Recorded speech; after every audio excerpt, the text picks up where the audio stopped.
the bottom line for Stone Cold Simpson. I have a lot of things I want to get off my chest. This is The Pencil, a professional wrestling podcast starring Renny D and friends.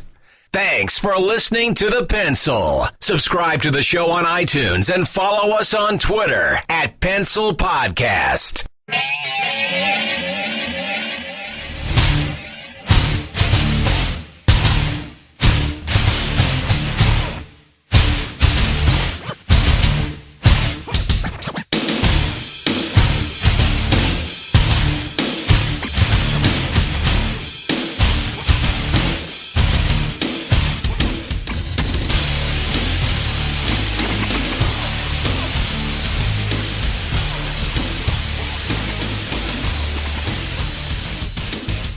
Episode 7 of The Pencil, and no longer are we known as a professional wrestling podcast, but we are the professional wrestling podcast, and back from church with me this week is the one and only Travis Mester. Welcome back to the show, my friend.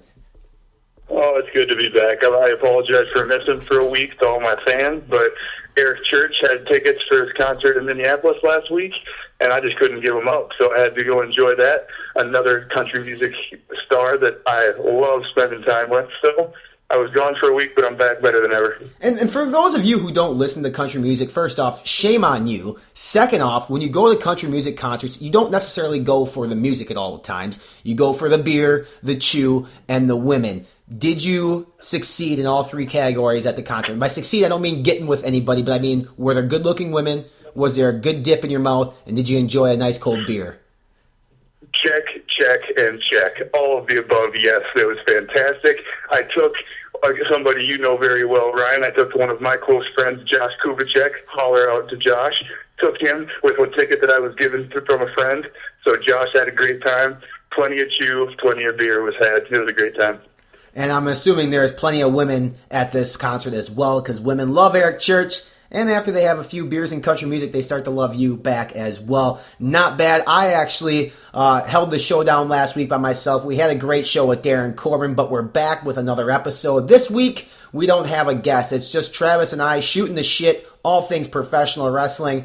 But before we get into that, I need to recap on my weekend because I was in Sin City, USA, Las Vegas, Nevada for the 2014 Mr. Olympia. It's the 50th anniversary of the Mr. Olympia. This is my first time ever going to any sort of bodybuilding show in my entire life. And wow, I mean, I sent Travis a couple texts from the show, but these dudes are yoked the fuck up. It's unbelievable. The 212 competition that I enjoyed the most because it's the weight that's closest to me. These dudes did not look 212. They were fucking ginormous. And by ginormous, I mean they look double the size of me. And I feel like I'm a pretty big dude. And Travis, what do you weigh right now? Like, what's your legit weight right now? 207 to 210, depending on when I weigh myself. 207 to 210. And the picture that I sent you were dudes that were 212. They were probably 5'5". I mean, they were legitimately semi-trucks, and they looked good. I mean, it was impressive. They sold out the New Orleans Arena, or the Orleans Arena in Las Vegas, and then the overall main event, the big bodybuilding competition, came down to basically Kai Green, who's represented by Muscle Meds. He's a big fucking black dude, just unbelievably huge, out of his mind. The crowd itself, Travis, at this bodybuilding competition was a lot like a WWE crowd. When these bodybuilders were up on stage, they're up there flaunting their stuff, they're doing their showman stuff, and it was pretty sweet, but the crowd would boo, they would cheer, they would get behind people. The one thing that I thought bodybuilding should have done is when it came down to the final two, they should have had them do some sort of thing to set up for next year, like wrestling event, because the purpose of this year's event is to crown a champion, but it's also to sell tickets for next year, in my opinion, because if there's this ongoing feud between two of these dudes, I'm pretty sure they can start selling tickets and start doing pre-orders for next year. And who doesn't like to see two dudes who weigh like 320 just beat the living shit out of each other? That would have been more entertaining for me, albeit I enjoyed it. I did run into a couple WWE superstars down there. I didn't actually stop and talk to them, didn't really want to bother them. Caitlin, former WWE fame, is a huge bodybuilding fan. She was actually at the show. She was standing basically right next to me, and I kind of took a double take, and I said, holy man, all right, that's Caitlin, that's cool. Big ass booty girl, by the way. And Travis, you're the one that pointed me out. She's got like a booty shape up video. Is that right? Like she does like exercises on her ass. She does. I believe she's doing some sort of like kind of like a Zumba tape, but it's more so just focused on your quads, hamstrings, and ass, which I believe are her best assets. Which if I was a woman, I'd probably be doing whatever tape Caitlin's doing. Yeah, and absolutely. And the thing is, like, I wasn't following her on Twitter, so I immediately went and got her up on Twitter because who am I not to tweet somebody when I see them live? I mean, I figured I'm not going to talk to them in person because that might bother them, but fuck it, I'll send them a tweet and see if I get anything back from it. So I immediately start following her on Twitter and notice she's doing like this twerking video contest. Like she wants people to send in videos of them shaking their ass, and she's apparently going to judge it. Which whatever, that's fine. More power to Caitlin if she's going to get those videos out there. More power to her. Yeah, and it was pretty cool.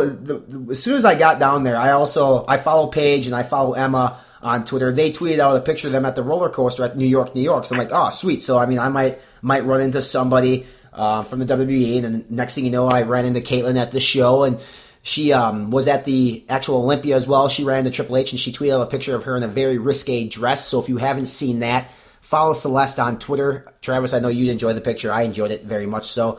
I didn't realize when she was actually with WWE how built she is as a person and how great of a body she actually had until I saw her in person. Just beautiful. Just beautiful. Caitlin was one of my favorites when she was around. Too bad she's gone. She's gone. Never say never. She may come back. And the next WWE superstar that I ran into, we got VIP tickets to this after party at Surrender. It's a beach club at the Wynn and Encore in Vegas. One of the nicest clubs in Vegas. Pretty cool. Living a high life, just drinking free booze all night, there's nothing better than free booze. I don't care what they say. It's the best in the world. Standing waiting for a cab at probably 3 a.m, and guess who comes through the door? Big David Otunga. And we were just talking about David Otunga the other day because I wanted to know what he's been up to. I was actually on the phone with somebody at the time. I actually was going to approach David and talk to him, but never had a chance to get off the phone and talk to him. Dude's still ripped up out of his mind. I mean, he's still underneath WWE contract, I believe. I just don't know what's going on with him, if he's pretty much just on hiatus until his contract runs out and he finalizes his contract or whatever it might be. But it was cool to see those guys live in person, just enjoying their lives outside of professional wrestling.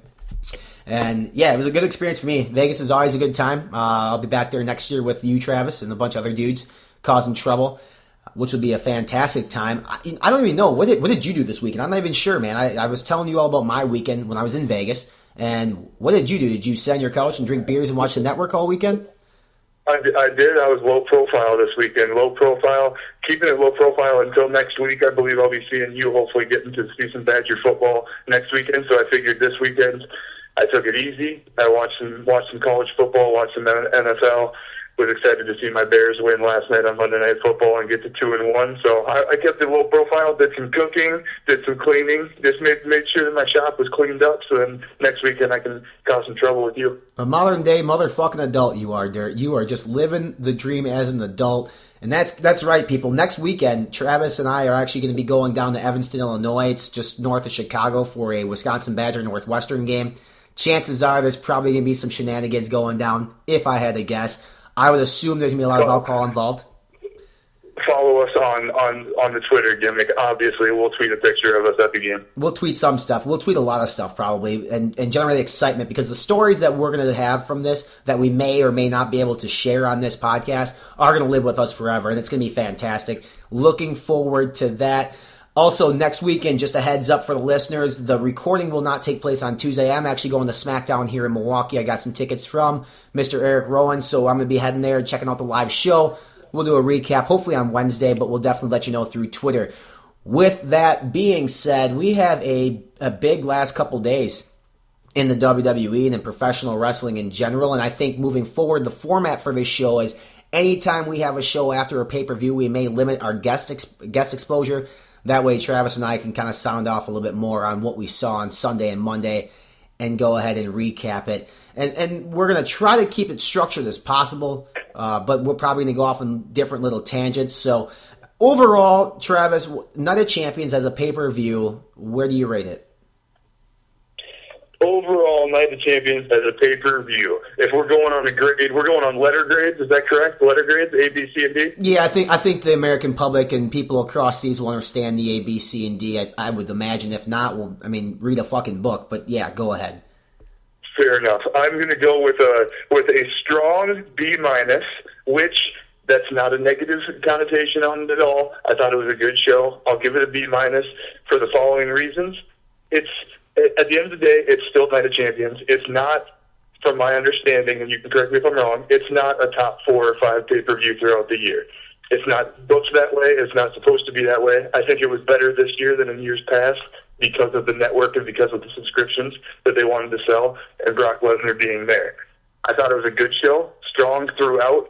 It could have been better in certain spots, and it's hard for me to get on board with a dirty finish in a pay-per-view. We have enough of those on SmackDown and Raw. I would expect a clean finish and an actual progressive storyline situation and somebody winning in a clean fashion on a pay-per-view. So that docked it down a little bit for me.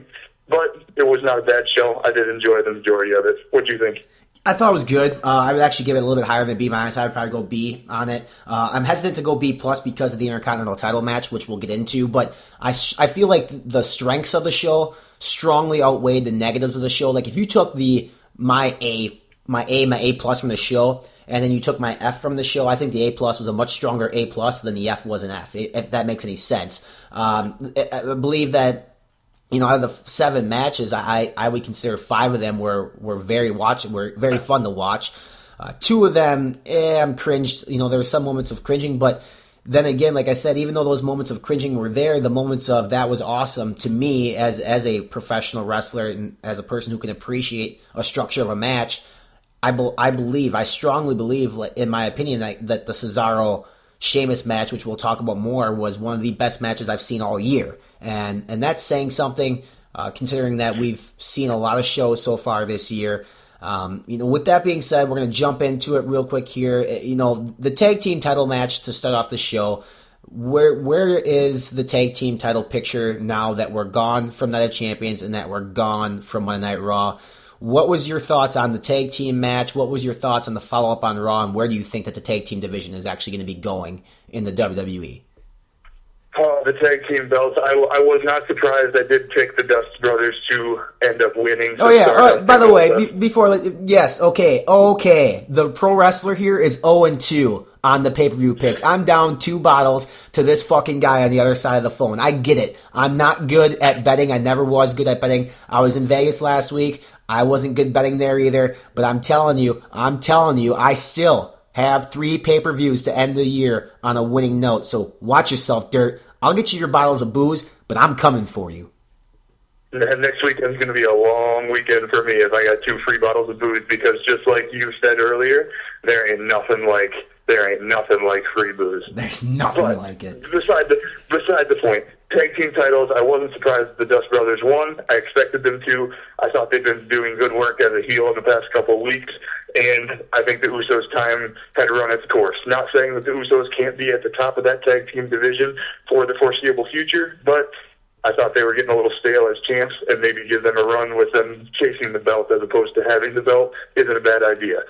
I don't know that the Dust Brothers are exactly what you want in a tag team championship. I mean, they're still pretty freaking weird. I don't really get what they're doing a lot of times, and they look so ridiculous. But they're good at wrestling. They're actual brothers in real life. There's a story behind it. They're third-generation family. I get it. I'm not against where they're going, but the tag team division, I feel like, has gotten a lot of love in the last year in WWE about how they've gotten so much better. I'm not going to argue that they haven't, but it's not a match that I was excited about beforehand, and it's not something that was one of the first things I thought about afterhand. It was a solid mid-card situation. There wasn't anything more, anything less, I didn't think. Yeah, I mean, I was happy with the match. I thought the match started the show off good. The Usos always do a good job of being energetic. One thing I'm tired about of the Usos is their ring gear. It's just one of my nitpicking situations. I can't stand them wearing a t-shirt. They look like a bunch of thugs out there in the ring. They are. Can they get in the gym? I mean, you were just at the strongman competition in Vegas. I mean, can we get them a trainer or something? I mean. But other than The Rock, who was the only Samoan that I've ever seen that was in shape, I don't think I've ever seen a Samoan in shape. I mean, you had, their father, Rikishi. Everybody knows his story being a big dude. The Wild Samoans, big dudes. By big dudes, I don't mean big dudes like I want to be a big dude. I mean big dudes like they need to stay out of fucking McDonald's big dudes. But, I agree. That's the thing, like, when you have the Usos in the ring with two guys who, even if it's Slater and Gator, for Christ's sakes, they look better than the Usos. I mean, they got no gimmick. The Usos have really no gimmick other than the fact that they like to fly, they like to wear long stockings over their boots. I've never been a huge fan of them as a character. As wrestlers, I don't mind it. I think they slap too much. Whatever. That being said, I don't think the Dust Brothers are a good heel tag team. I don't think the crowd is into booing them by any means. I feel like right now they're kind of a little bit of a tweener that, I would rather, like you said, they're confusing as shit because we don't know what they are. We understood what Goldust was. He was for a long time, basically a questionable homosexual in the WWE, and that's nothing wrong with that whatsoever, but that was his gimmick, and then when it was more risque, and Cody now being Stardust, chasing some sort of star pattern, whatever, Star Wars thing, it's just, it doesn't translate into pro wrestling to me. It doesn't translate into a storyline or a character. It is cool that it really just came out of nowhere too. I mean, like where Cody Rhodes was and now where he is absolutely unbelievable. I mean, he's doing a good job with the gimmick, I think, but however he was written into it, it just came out of literally nowhere. So I don't want to complain about it because sometimes it's nice to have that big of a shift, but it's just fucking weird. Yeah, no, it is. And then the thing is, like, they did the thing for the longest time where he wasn't good enough for Goldust, and he came back with the face paint, the contacts, and the suit, and whatever. At least they look like a tag team. They form a decent tag team, and when they're in the ring together, they work well together with other tag teams. With that being said, was I surprised with the change of titles? No, I wasn't surprised. I basically took the Usos to win the match because I wanted to have a match different than yours, so I'd have a chance to win. It didn't work out for me very well at all. But the thing is, moving forward now, you have the Usos challenging again at Hell in a Cell, potentially, but why not throw the Wyatt family in there? You got Eric Rowan and Luke Harper, who arguably had some of the best tag team matches with the Usos over the past year. Then they kind of just went away. They weren't written on the Raw last night. They haven't been around very much lately. So that's one area that I think if we're not going to have the WWE champion on every show, which it's very obvious that we're not going to have him on every show. Hell, we might not even have him on every pay-per-view. These other titles need to have stronger game plans surrounding them. So you have the Wyatt family, you have the Accession in NXT, which I think you and I both might be on the same page that they're probably going to get called up rather soon. I mean, you watched the NXT Takeover. Did you like that tag team? Was this your first? That was your first experience actually seeing them wrestle, correct? Correct. That was my first experience seeing the NXT, which was a great show all in all. But yeah, I mean, I didn't mind them. I think they might be an acquired taste. Maybe watch a couple more matches than what I've seen, and I might be more into them. But it's just a matter of who are the other teams other than the Usos and the Dust Brothers. I mean, Slater Gator is going to be a team that people beat up on. I don't think they're ever going to win a match. We got Adam Rose and some bunny who might end up being one of the guys from NXT for all we know. Maybe they'll be a tag team.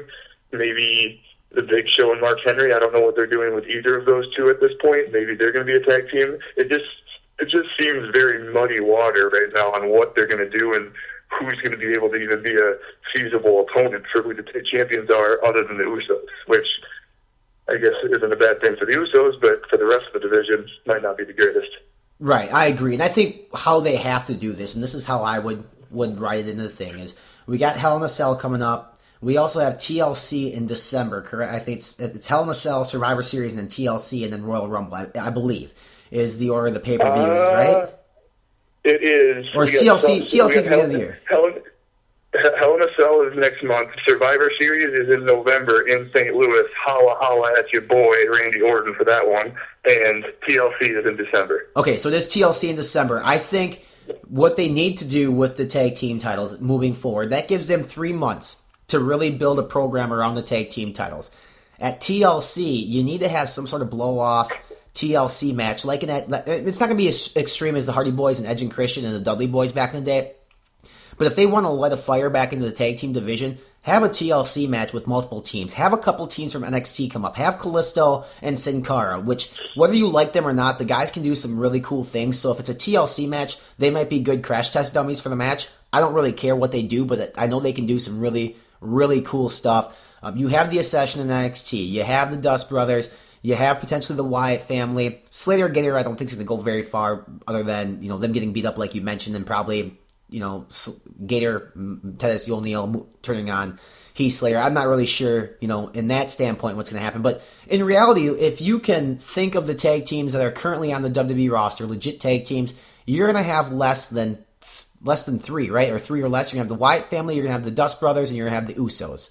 I guess if you want to count Los Matadors, yeah, I was going to say, still on the fucking roster? Yeah, we still got Los Matadors, which God, they must fucking hate that gimmick. But so we got four tag teams in the WWE, and when you look at a tag team division and then you look at a singles division, obviously you're gonna have a lot more singles competitor than the tag team division. But I think with 3 hours on Monday Night Raw and you have another 2 hours on SmackDown, and with no Brock Lesnar, like we've been saying in weeks past, you have to strengthen the mid-card titles. That's the IC, the US, and the tag team titles. You either need to call people up or you need to sign some talent. There are some talent in the indie scenes, but they're going to sign them. They go directly to NXT. Like I said, ideally what I would like to see is, sure, the Dust Brothers can be tag team champions until TLC. I think that at that point they should have a Melee Championship TLC match for the tag team titles. Dust Brothers drop the titles, and Goldust finally retires and walks away from professional wrestling. That's how I would book it moving forward. How would you, if you had the pencil and you were putting it to paper, how would you book the tag team division in the next 3 months? I would go a lot of the same direction. I think it's going to come down to, I believe, a year ago, 8 months ago, whenever they had started discussing that they wanted the Cody Rhodes versus Goldust to be the retirement match at WrestleMania. I believe that's what the Dust Brothers want. That's what they wanted in the past. That's probably what they still want. Now that they're the tag team champions, it only makes sense for something to go awry in the next 3 months.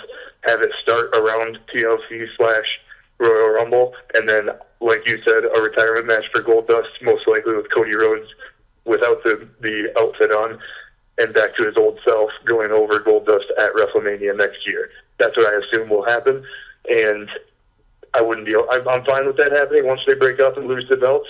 If they're looking at doing what you're talking about doing at TLC and have multiple teams, all they need to do is turn on TNA Impact Wrestling on Wednesday nights and watch what they've been doing with the Dudley Boys and the Hardy Boys and the Wolves, because they put on some unbelievable triple threat tag matches in the last 3 weeks, and I can't wait for their next one next week, because if they're doing anything with those types of matches, I don't know if they're going to be able to find 6 guys that do it better than what TNA's got right now.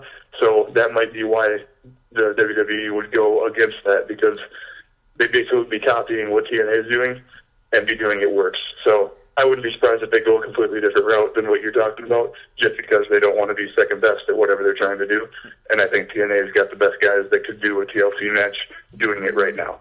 Yeah, I mean, the thing is, like, WWE and TNA copy each other all the time. So, I mean, I wouldn't be surprised if they did. The funny thing is, the Wolves had a tryout match with the WWE. They were down in NXT, and they ended up not signing a contract and going to TNA. So, for wrestling-wise, sure, it might have made sense, but financially, it's probably the dumbest fucking decision they ever made.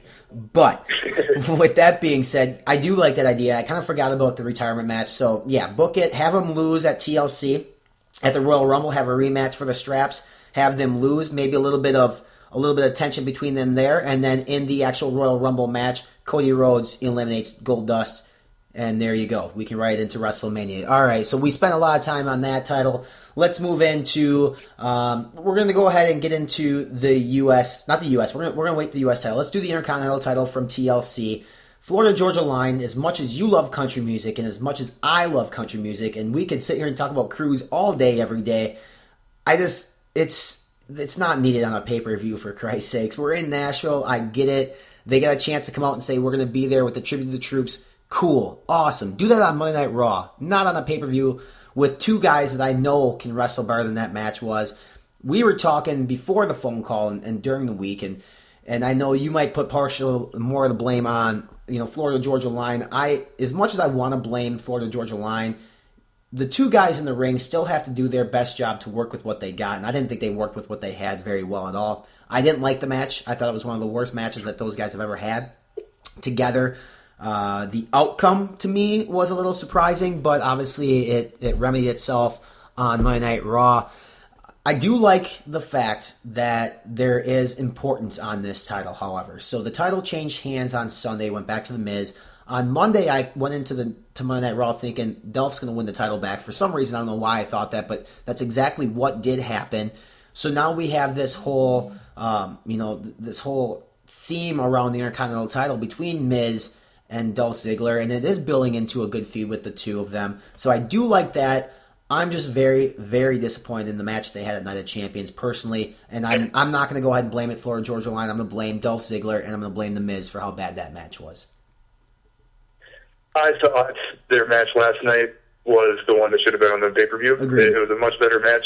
They had a much better match last night, and you're right, they didn't put forth the effort. They didn't have the show that they should have at a pay-per-view event, but there was so much stuff going on outside of that match. I thought it just seemed like a cluster from the beginning. They're going to have a band come out, and not to mention that they have their stunt doubles out there outside the ring. There were so many moving parts that I'm going to give them a pass on not performing the way they need to in the ring because of last night. If last night wouldn't have happened, then I would probably be a little harder on them for the Night of Champions. But as much as I like Ziggler, and I'm always a Ziggler guy, I'm fine with him having the belt. But for my money, in that entire feud, Damian Sandow is the one that's stealing the show. So as long as he's still being the Miz's stunt double, it's entertaining to me, and it's going to keep me watching. So I'm okay with those guys having a couple more matches, maybe at some point having it fade off into the Ziggler against somebody else for the belt. But right now, Intercontinental title, more interesting to me than it has been in the last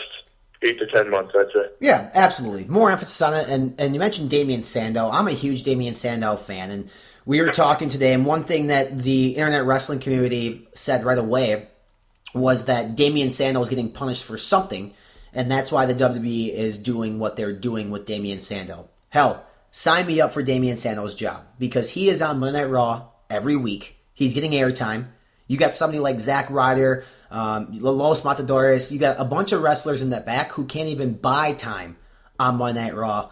And every single week, Damian Sandow is out there. Regardless of how ridiculous what he's doing it to the best of his ability, which is entertaining. And even like last night on Raw, every move that The Miz put on Dolph Ziggler, if any of you ever paid attention to what Damian Sandow was doing outside the ring, he's mimicking every move that The Miz is doing. And it's down to scratching his head, whatever it might be. How I would book it's hilarious. It's great. It's absolutely hilarious. It keeps me looking away from the match, and I honestly think that that's the best thing he could do in this situation with his gimmick. Because if he goes backstage and he knows, like if we're watching it and you're noticing it and I'm noticing it, people backstage are noticing it. And at some point you got to be like, God, if this guy's not even in a match and people can't take their eyes off him, maybe at some point they'll give him a legitimate push of some sort in the singles competition. But you're right. I mean, it's funny. It's different. I don't know the last time I saw anything like it on TV, and I can't take my eyes off it. Yeah, it's great. And I think how you actually have to book this then is you have to involve Damian Sandow in the Intercontinental title picture. At some point, he's done whatever, if he is getting punished for whatever, or whatever's going on, he's definitely paid his dues, and he's done a very, very good job with this. I think, at some point he gets tired of being Miz's stunt double, or he pulls the rope down thinking he's going to pull the rope down for Dolph, and Miz goes out, whatever. Somehow, some way, we need to write Damian Sandow into the Intercontinental title picture, because one thing is, the guy can work. He's a good wrestler. We've seen it. When him and Cody Rhodes did the Rhodes Brothers gimmick, and then they went off in their separate direction with the Money in the Bank, he was working some really, really good matches. And not to mention, he's really good on the mic as well. So he needs to get some sort of action in the Intercontinental title picture. I think him and Dolph Ziggler would be great. Him and The Miz would even be entertaining to me. If I'm writing the Intercontinental Championship, I think that The Miz gets one more rematch, and he'll get that rematch at Hell in a Cell, which is fine. And then I think at that point we got to move forward with Dolph Ziggler and Damian Sandow, in my opinion, because that would be entertaining to me, and I would really, really much enjoy that. I guess you got the pencil now. How you booking the IC title moving forward? Oh, man. I mean, everything you just said, I'm watching up WWE Network, and I know you have. But I remember a guy who was great on the mic, who had a weird gimmick to start where he came out and was wearing a robe and was doing this and spinning around in the ring and didn't really catch on. And then all of a sudden, he made a mistake backstage, which we don't know for sure what Sandow did, and he ate shit and liked the taste of it. And I think you and I both know who that was, and he's the guy writing the show now, and his name's Triple H.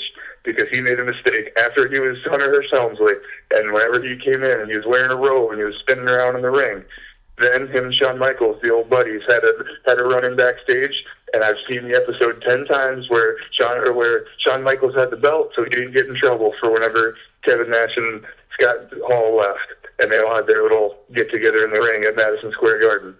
And guess who didn't get in trouble? Shawn Michaels. Vince McMahon made sure that Triple H ate shit and liked the taste of it. And maybe, just maybe, it's crazy to think, but is Triple H doing the same thing to a guy who had a similar gimmick, and now he's eating shit, and he's doing a fantastic job with it, and as soon as he likes the taste of it, maybe we got a Damien Sandow push in the next 12 months. The funny thing is, bring that full circle. Damien Sandow was trained by Killer Kowalski, who trained terrorizing Triple H. So you never know. I mean, I wouldn't go as far as saying that he's as good as Triple H, but what you're saying is the same situation. Maybe make a mistake backstage. However it may have happened, it'll come full circle, and now maybe he'll finally get his push moving forward. I'd like to see it. I guess time will tell in the next couple of months if that's what we see. What we're going to do real quick here is we're going to take a break. We're going to be right back. We're going to hop into the U.S. title match, the Divas title, and then the WWE World Heavyweight Championship. Stick with us. We'll be right back right after this. Hey, this is Chris with Spot Monkey Media. Are you a professional wrestler, a promoter, a business owner? Spot Monkey Media offers creative media solutions for your brand or business. Whether it's merchandise design or promotional material for your next event, Spot Monkey Media will work hands-on to bring your ideas to life. Spot Monkey Media. Create your legacy. Get a free high five when you mention this podcast. Connect with us on Twitter at Spot Monkey Media.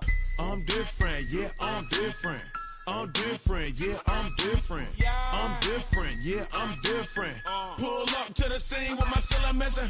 2 chains got your girl on. You are listening to The Pencil, a pro wrestling podcast with Renny D and friends, like me, Travis Mester, coming at you every Tuesday with our take on the world of professional wrestling. Listen to us on iTunes, PodBean, Stitcher, and YouTube, and follow us on Twitter at Pencil Podcast.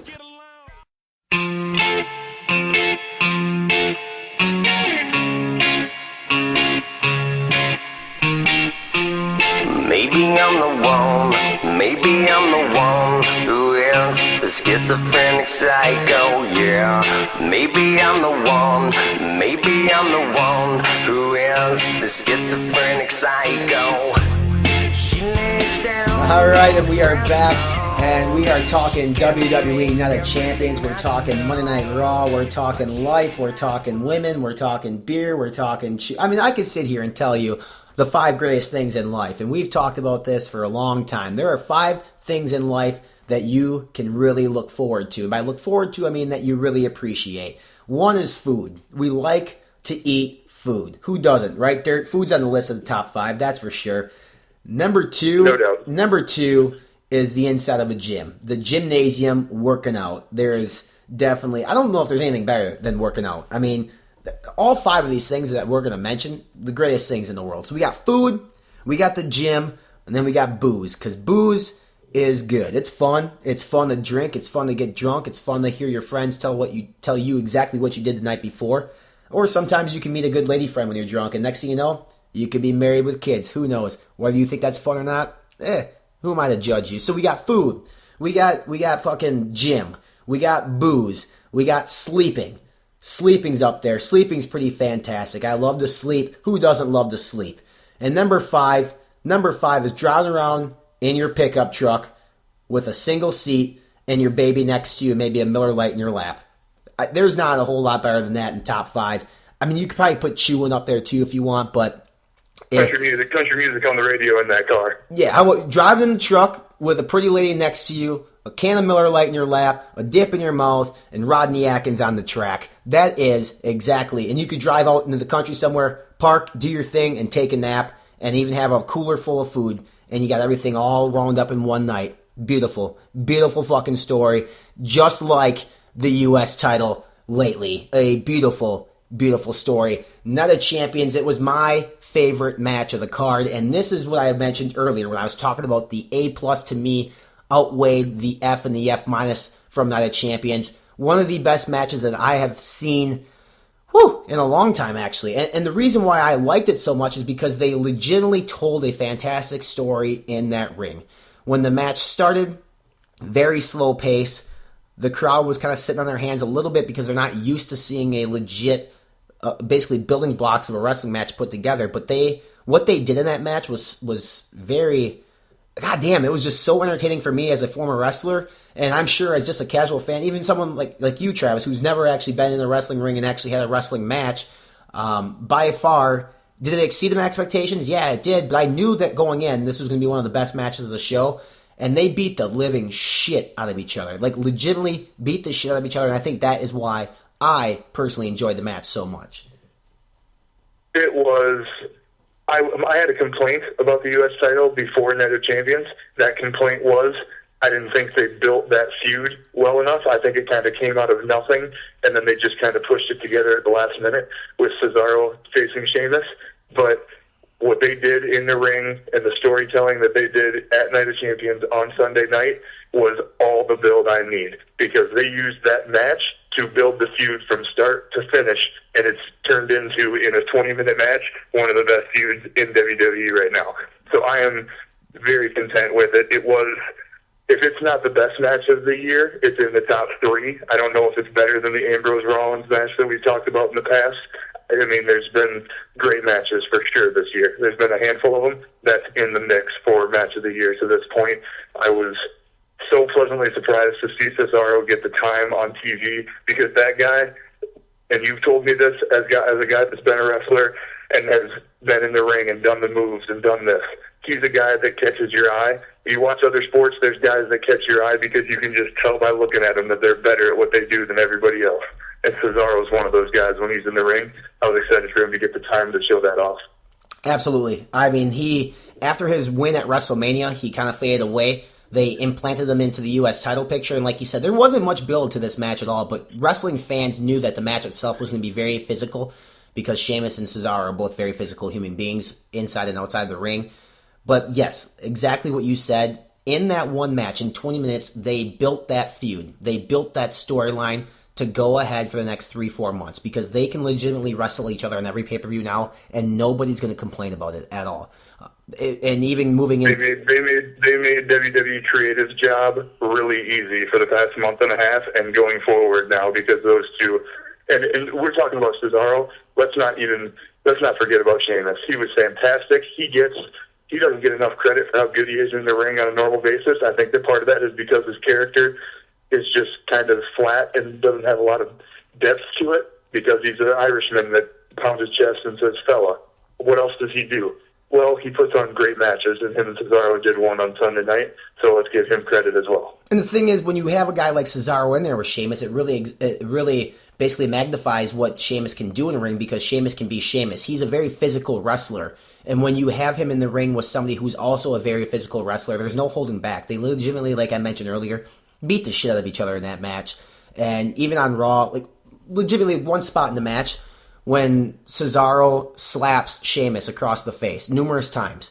You can't hold back on that. Like, a legit slap is a legit slap. No matter how you do it, you're slapping a dude in the fucking mouth. And Sheamus, like a man, took it, and it really made for something. And some of the moves that we saw in that match that we've never seen, or that we haven't seen in the WWE, some of the stuff that Cesaro did, it was just very... Some of those back suplexes and sideways suplexes, that they just looked so smooth and so clean. It was refreshing to see something new, and it was so clean that if you were the first time turning on WWE wrestling, you would have watched that and said, "That looks like a normal move. I bet everybody does that." But nobody does that, and they were just great at it. Great at it. And even something as simple as a clothesline. When they hit clotheslines on each other, you can hear them hitting the clothesline because they're hitting it. So they are definitely taking wrestling to the next level as far as people think wrestling's fake. let's take that fake comment and shove it directly up their ass and let's beat the shit out of each other tonight. And they did it. And sure, predetermined outcome, that's fine. What happened from bell to bell, though, there's no faking what they did in that ring. They, like I said, they beat the hell out of each other, and I'm looking forward to if they, at Hell in a Cell, whatever type of match they have, I'm sure they're going to put the pedal to the metal. That's exactly how I see the U.S. title going. I think they have another rematch. I think similar to the IC title, they're going to build a feud here between Sheamus and Cesaro. Ultimately, whoever comes out of Sheamus Cesaro, I think eventually may go on to face Lesnar, somehow just be a filler. But I guess we'll see. I guess booking this title moving forward, I think you book this title moving forward. Basically, you keep the IC and the US title still separate until we have a champion who can appear on most of the shows, and then pretty much at that time, maybe go ahead and unify them. But I think in the next 3 months, we're going to see more Sheamus and more Cesaro wrestling each other. I can't really see anybody outside that except for potentially Rusev, which I think if I was running the US title, even though it doesn't, it's funny because you got Sheamus, Claudio, and Rusev, all people potentially going for the US strap that's not American at all. So unless they turn Bray Wyatt potentially face to be involved in that, I think that those are the 4 people I can see around the Intercontinental title: Bray Wyatt, Rusev, Claudio, or Cesaro, excuse me, and Sheamus moving forward. I think that's your U.S. title picture.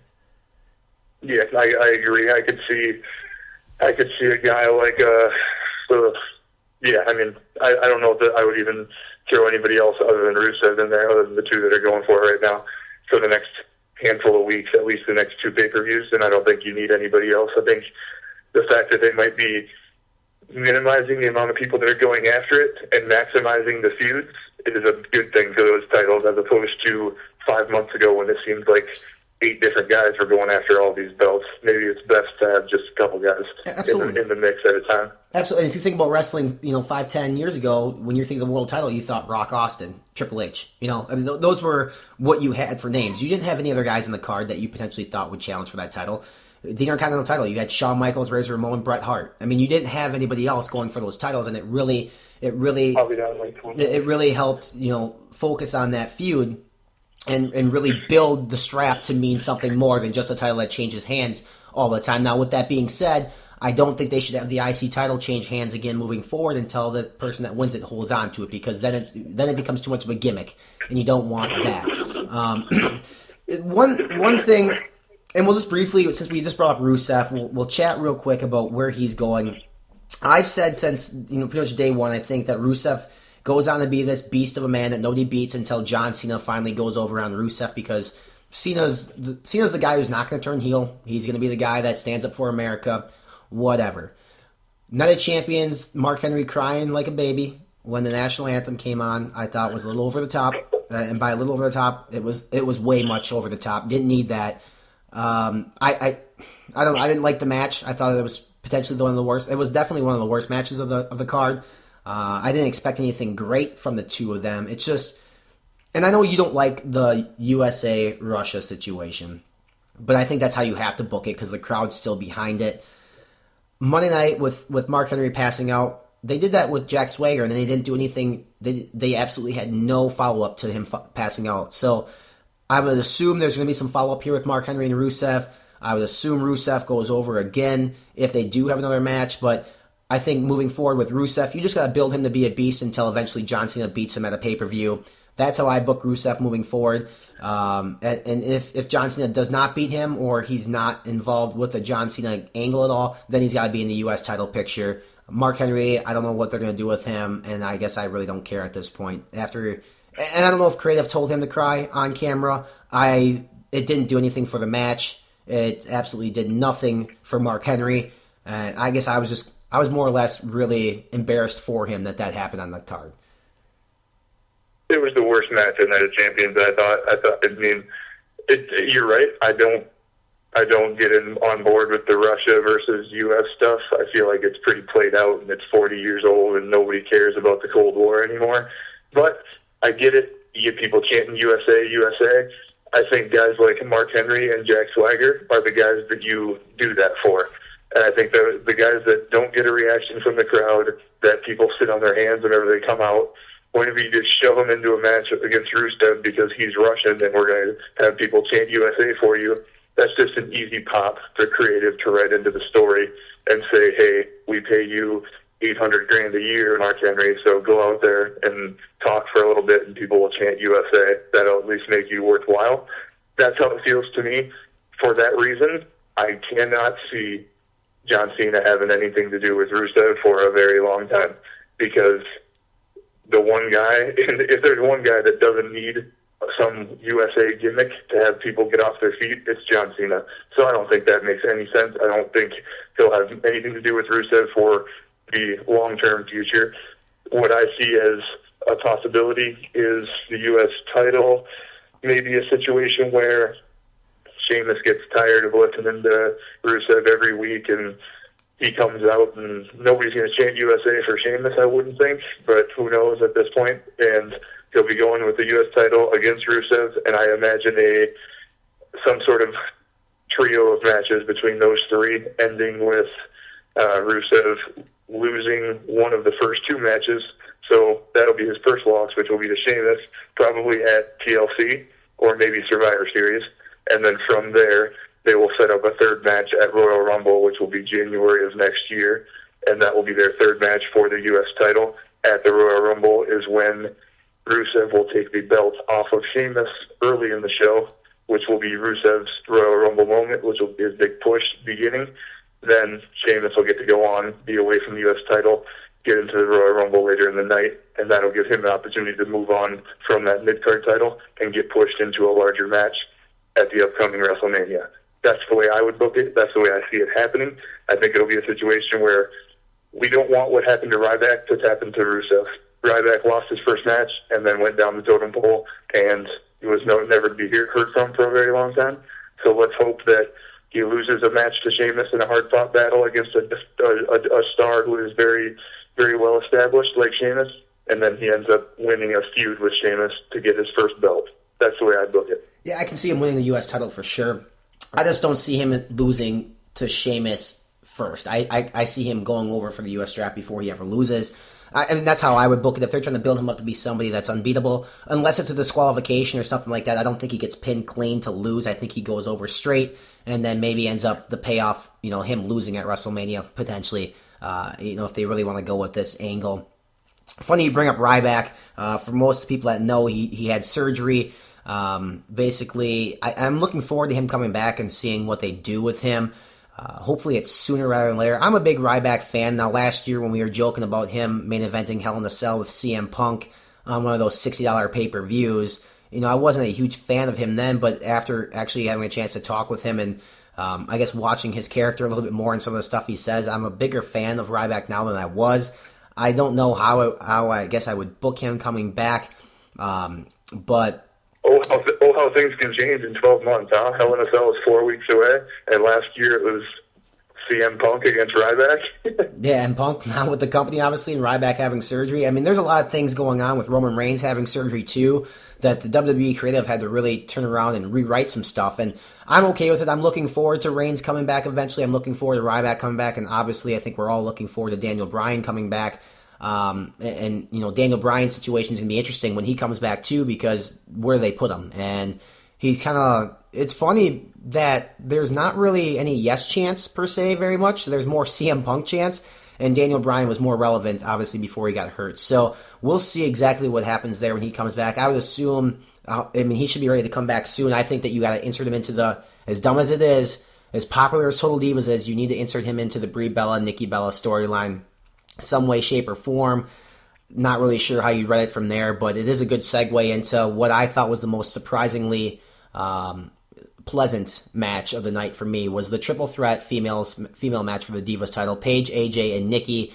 And it's no secret that AJ Lee and Paige both were two individuals who wrestled on the independent wrestling scene, who were good wrestlers, but I'm going to argue that Nikki Bella deserves the most credit for that match at Night of Champions. I thought she worked the hardest at Night of Champions, and she very, very much surprised me. I knew she could work a little bit, but she really, really worked hard on Sunday, and it was one of my favorite matches of the card. I'm shocked as far as how crisp some of her moves were in the ring, and the bump that she took off the ring mat onto the outside of the floor. Most guys won't even take that bump, so she really, really sold me on her wrestling ability and on her character on Sunday. And I really liked the follow-up on Monday. I liked the match, and I really liked the promo more so with with Brie. It was a lot more real to me than the shit with Jerry Springer. So it's funny how one match can really change your perception on things, and I'm looking forward to seeing what they do with Nikki in the future, and I hope she gets more opportunity to wrestle for the Divas title, and maybe her and Brie and AJ and Paige have a four-way, and by four-way, a wrestling four-way. I know the other way would be fantastic. I'd pay to see that, but I guess I'm not really sure what exactly they're going to do to book it, but I really feel that Nikki Bella really deserves a lot of credit for Sunday's match, and moving forward, I hope she gets more of an opportunity towards that Divas title. She is. I'll give her credit for being better than I thought she was, but what I thought she was really bad. So she was better than I thought. I still don't think she's on a level of a Paige or an AJ or a Natalya whenever you get into the ring-wise, but she's got the last name. She's dating the right guy. She is off air. Outside of Raw and SmackDown, she's on the correct show, being Total Divas, to continue a push. I don't think that's going to be ending anytime soon. Mm-mm. She is a lot better than her sister, I believe, whenever she gets a microphone or anything else to go on. And I'm on board for anything that'll get her on TV more, because that woman is just, I say it every week, but she's beautiful. She's beautiful, she's sexy, she's hot, she's all of those things that you talk about with your friends when you talk about women that you want to be with. That's what you say about Nikki Bella. I mean, she's got it all, and I'm okay with her being involved in the storyline for the Divas title, whatever they're going to do with that. I don't know if Paige and AJ are going to start dating or what the hell they're doing with this, but we'll find out more over the next couple weeks.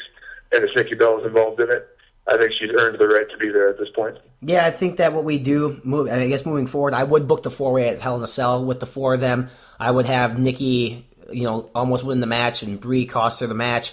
Set up an actual typical Survivor Series match for Survivor Series, Team Nikki versus Team Brie. As much as people probably don't want to see it, that's how you pretty much have, like how I would book it if we're going to go back to typical Survivor Series matches. But yeah, Nikki's got all the essentials. She has the assets, and she's good on the mic when she's given the credit, or when she's given the time, and her in-ring stuff is only going to get better the more she gets to work. So I'm actually looking forward to that and to see exactly what happens from there.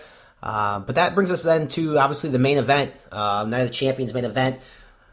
The match earlier at SummerSlam was 16 minutes and 23 seconds of Brock Lesnar beating the living hell out of John Cena. Shocking, for most of us watching that match. And the match at Night of Champions was very even, and it was good, so Cena brought it. Cena hit 4 AAs, 4 of them, and potentially could have won over for the WWE World Heavyweight Championship title. Let me first go off and say, we were talking, I don't understand either the Seth Rollins breaking it up. Why doesn't Seth just let Cena go over and then hit Cena and yada, yada, yada? I enjoyed the match between Cena and Lesnar. I thought it was better than their one at SummerSlam because it was actually more evenly matched up, and we got to see some more offense from Cena, but just confused with the finish and the aftermath of the finish. Not to mention there was no clarification on Raw with Paul Heyman or any pre-tape vignette with Brock Lesnar. I thought that was a mistake, not having Heyman come out. I mean, you have Seth Rollins curb stomp the World Heavyweight Champion, the WWE World Heavyweight Champion, cash in or potentially cash in his title or his Money in the Bank contract, and then there's no mention of it on Raw. None. I'm confused. I don't know where it's going from here.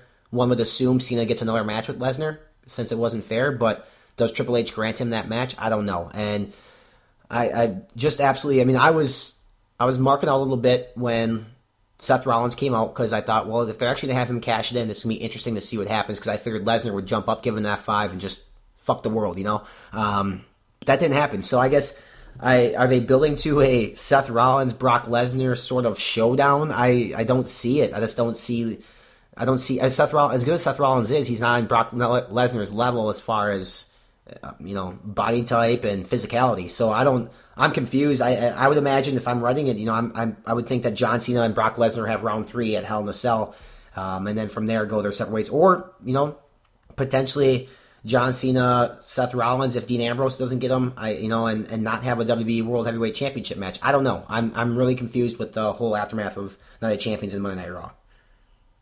I was very confused with how things went. As soon as it got off the air, I hated the finish. I hated the idea. I don't like it whenever you don't have a definitive finish and there's that sloppy, you don't know who won, you don't know who lost. Lesnar's walking out with the belt, the Cena won. Like, that just doesn't feel like the kind of finish that a pay-per-view deserves. That feels like what we get on Raw every week, which is exactly what we got last night, by the way. We haven't talked about that yet, but whatever. But as I thought about it for a couple of days, as long as Lesnar is reasonable and now is completely anti-authority, like, if this is a way to get the authority over as even a bigger heel situation and have Rollins be given the ball to be the biggest heel in the company, I'm okay with it. I'm okay with it as long as they don't ignore it, which they ignored last night, which is exactly what you alluded to. It doesn't make any sense. Like, the show last night was built around Dean Ambrose and John Cena wanting a piece of Seth Rollins. How in the world can you just leave Lesnar out of that group? I mean, he should have been standing in the ring with those guys last night wanting Seth Rollins. I don't understand how they ignored it, but if they choose to, they choose to, whatever. But I just think that needs to be corrected in the next 2 to 3 weeks, and we need to see Brock Lesnar annihilate someone in the authority, whether that's going after Rollins and then dealing with, and then just putting down Kane or putting down Orton, or God forbid, touching Triple H, whatever he needs to do, because Rollins did him exactly what a Money in the Bank winner would do, and Brock should be offended. He was offended whenever John Cena evoked his rematch clause, and he had a video telling us how offended he was and how he was going to take him out. He should be twice as offended right now because Seth Rollins did what he did, and we need an answer at some point. And if we don't get it in the next 7 days, then they completely missed the boat. But if we get it, then maybe they'll correct it, and they'll make the ending acceptable. But until we know an answer on what Brock Lesnar thinks about this, it's an unfinished business, I think. Yeah, and I think the ending's always going to be great, regardless of how they get there. But the thing is, I'm still going to... They dropped the ball. They straight up dropped the ball last night. You can read online that Heyman was busy doing something or another, but the fact is that Triple H was the man who gave Brock Lesnar the title match against John Cena. Plan C, as they called it. And now Seth Rollins is Triple H's golden boy, and Seth Rollins comes out and curb stomps Brock Lesnar. Triple H was standing up for Seth Rollins last night at Night of Champions. So yeah, unless they write this in where Lesnar is going to flip out on the authority, but that would require Lesnar being a face. So I don't know if they're going to do that or not. It's really, really confusing. They have 4 weeks to build for Hell in a Cell. They could have laid the first couple bricks last night at Monday Night Raw. And like we both alluded to, they did not do that. What do you think, actually? For Hell in a Cell, what does Lesnar... Who wrestles Lesnar at Hell in a Cell? I just don't think that... I've been going back and forth on 2 different ideas, and you can tell me which one you think is more likely. The first one is the obvious one. It is Lesnar, Cena, the trilogy, finalized inside the Hell in a Cell. Lesnar leaves Cena bloody in the middle of the ring, no interference, a clean victory. That's the match. It's over. Now we move on to the next chapter of Lesnar's reign. The second one is we get a vignette in the next week, maybe next week on Raw, of Brock Lesnar sitting on his couch in Minneapolis saying, "I'm sick and tired of whatever the authority is doing. If they're not going to back me, then they can come get this belt from me whenever they want, because I'm not coming back, period." And he goes off air, and it's just basically, I'm holding this hostage until somebody apologizes to me for what Seth Rollins does. And if that happens, which I wouldn't be against that in that instance, then Lesnar will skip Hell in a Cell as like a protest to whatever the authority did whenever they had Seth Rollins have the Money in the Bank. Then I would look at a possible main event of, I don't know, Cena versus Rollins. That leaves Ambrose on the outside, but I don't know.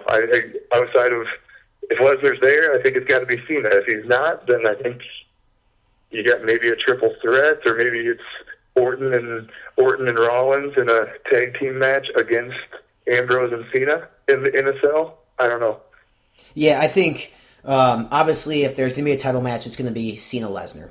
There is not a question in my mind. There's nobody else ready for that spot. There's nobody that would even remotely be able to challenge for it. I don't know how that's going to come about if Triple H actually goes ahead and obviously grants that.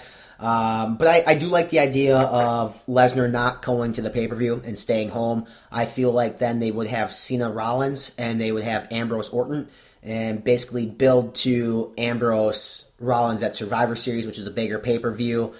Orton, potentially somewhere in there. I don't know if it'd be Orton going against Lesnar then, and then John Cena fading off and doing something different. I've got an idea that would probably fit very well into what you're thinking right now, because I know we've been on for the entire show and about Orton, and I know that kills you. But here's what we could do with Orton. If at Hell in a Cell, last night it kind of teased that Ambrose and Cena will be on a team.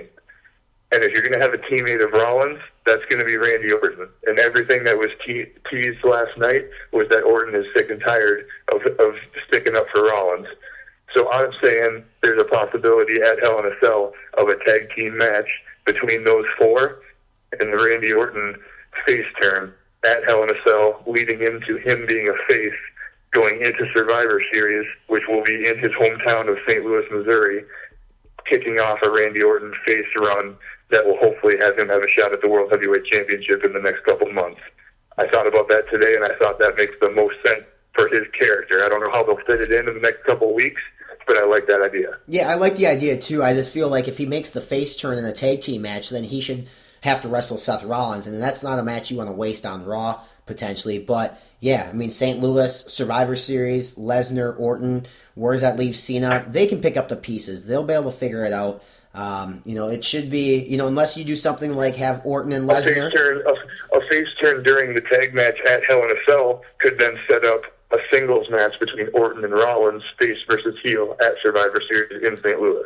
Right. And that way, neither of them are on a team. They're both kind of individuals, and then you can have a different traditional Survivor Series situation later in the show. But that can be their payoff, and then lead him into that December-January range as a face, hopefully coming into a actual push. Yeah, and the only way I don't see that is because Ambrose still deserves his payoff against Rollins. So unless that actually happens at Hell in a Cell, which, I mean, if we're talking tag team match, it wouldn't. We got to have that payoff with Rollins and Ambrose somehow, some ways, So it's going to be interesting, moving forward. I guess in the next 7 days, what I'm looking forward to, obviously, why do I always go to Randy Orton? I always go to Randy Orton, but I am looking forward to the Randy Orton situation. But I guess, obviously, clarification surrounding the WWE World Heavyweight Championship and the Seth Rollins angle. Moving forward, we got main event tonight. We got, Friday night SmackDown on Friday, and then Monday Night Raw again, and then next Tuesday there's SmackDown tapings as well. That's my takeaway, and what I'm looking forward to is clarification from Heyman, clarification from Lesnar to, are they going to answer? Are they going to bring up the Seth Rollins situation? Because there needs to be some sort of comment on that situation. And, it's actually exciting. As confused as I am with the finish of Night of Champions, you and I just tossed around 3 or 4 different ideas. So if we are the guys in that room with the pencils writing down the storylines, you got to imagine their job's pretty hard. But it's exciting, man. There's a couple of things they could do, and I'm looking forward to seeing what they could do. What's your takeaway, or not takeaway, but I guess moving forward 7 days, what are you looking forward to? The biggest thing I'm looking forward to is I think Hell in a Cell is going to turn into basically a makeshift pay-per-view that they're going to use as a large Monday Night Raw that's going to lead into an unbelievable Survivor Series this year. So what I'm looking for is all the little things that could lead towards certain feuds ending and others beginning in the next week or two, leading towards possible matches at Survivor Series, which is going to be an absolute blowout this year, if I had to bet, because the way it's scheduled in the calendar just leads itself to be a situation where Lesnar will be there. We're going to have something happening with Orton rather than him just kind of floating in obscurity the way he's been. And it'll be an exciting time in the next 10 days because we're going to get an answer from Lesnar. We're going to get an answer on a lot of things that have to do with Dean Ambrose. But I would building towards Survivor Series is what's keeping afloat for the next 7 days to see where we're going and what kind of guesses I can have. 7 days. We get an answer, hopefully, for Brock Lesnar moving into the future, what's going to happen. We're a short 2 weeks out from Dirt and I overtaking Chicago, Illinois. And then you can bet your ass there'll be a lot of wrestling talk over a bunch of cold ones. Dirt, man, glad to have you back on the show. Next week it sounds like it's probably going to be a Wednesday taping with me being at the SmackDown tapings. But we're going to bring you some info, and hopefully we have some clarification. I guess I'll have some inside information from Tuesday's tapings, for those of you who don't read the spoilers. Looking forward to it, man. The WWE's exciting. I'm sure you're going to watch the TNA Impact this week, so you can give us some insight on that next week as well. Yeah, man. So with that being said, let's wrap this baby up. Episode 7 is done. We are done. Episode 8 coming up. Our next week's episode is going to mark 2 months in this podcast business, so we're going to try to keep bringing it at you guys every week, better than ever. Remember, guys, we are the Pencil, the professional wrestling podcast with me, Renny D, and my boy Fingertips Dirt. Follow us on Twitter at Pencil Podcast. We're on iTunes. We're on PodBean, Stitcher Radio, and YouTube. Make sure you follow, like, comment, share, all that good social media shit. We'll see you next week. Dirt, keep it real, homie. Always. Hey everybody, you're listening to The Pencil, a professional wrestling podcast hosted by me, Renny D, and my friends. Each and every Tuesday we come at you with a new episode on iTunes, PodBean, Stitcher, and YouTube, where we discuss the previous week's product on television, as well as the ins and outs of professional wrestling news and rumors. We'll also bring you exciting guests to bring you their perspective on professional wrestling. Follow us on Twitter at Pencil Podcast.